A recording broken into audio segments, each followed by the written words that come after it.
Assalamualaikum warahmatullahi wabarakatuh. Kami dari kelompok 6 Ulumul Hadis dengan dosen pengampu Dr. Abdul Razak MA dan pembimbing kami yaitu Ekda Maula Al-Batani.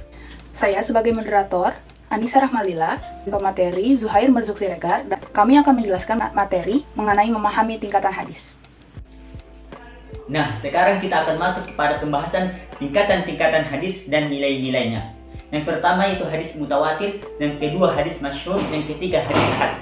Yang pertama yaitu hadis mutawatir. Di sini pengertiannya diriwayatkan oleh banyak orang dan tidak terdapat rawi yang berbohong di dalamnya. Nah, hadis ini terbagi menjadi dua, hadis mutawatir lafzi dan hadis mutawatir maknawi. Yang kedua yaitu hadis ahad. Pengertiannya itu kabar yang diriwayatkan satu orang, dua, atau banyak orang yang tidak sampai syarat hadis masyhur dan syarat hadis mutawatir. Nah, adapun macam-macam hadis ahad. Yang pertama yaitu al-masyhur, yaitu dalam pengertiannya itu viral atau terkenal. Nah, ini terbagi menjadi 6 bagian.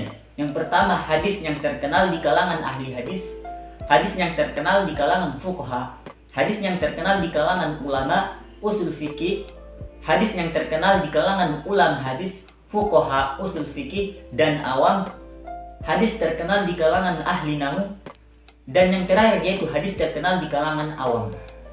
Nah, di sini saya akan menyebutkan satu contoh hadis terkenal di kalangan ulama hadis, fuqaha usul fikih dan awam. Sebagaimana berikut. Muslim yang sebenarnya itu adalah orang yang selamat muslim-muslim lainnya dari akibat lidah dan tangannya. Dan orang yang berhijrah itu adalah orang yang pindah atau meninggalkan segala perbuatan yang diharamkan Allah. Nah, yang kedua yaitu al-ajiz. Artinya sedikit, gagah atau kuat. Dalam pengertian ulumul hadis diriwayatkan dua sanad namun rawinya berlainan. Adapun macam-macam hadis ahad yang terakhir yaitu hadis gharib. Secara bahasa yaitu jauh dari negerinya. Adapun menurut mustalahul hadis yaitu satu sanad dan satu rawi secara sendirian, tidak ada yang lain menceritakannya. Hal ini terbagi menjadi dua lagi, yaitu hadis gharib dalam sanad saja dan hadis gharib dalam sanad dan matan. Yang kedua ini terbagi lagi menjadi dua bagian. Yang pertama gharib mutlak, secara bahasa yaitu terlepas. Adapun menurut istilah yaitu yang diriwayatkan oleh satu orang sahabat atau tabi'in secara sendirian.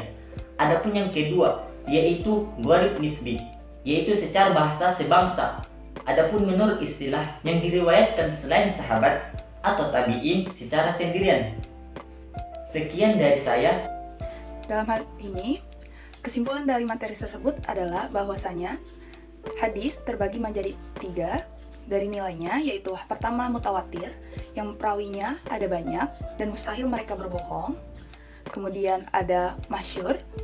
Masyhur ini termasuk dalam bagian hadis ahad, namun masyhur ini syarat ketentuannya tidak sampai ke mutawatir.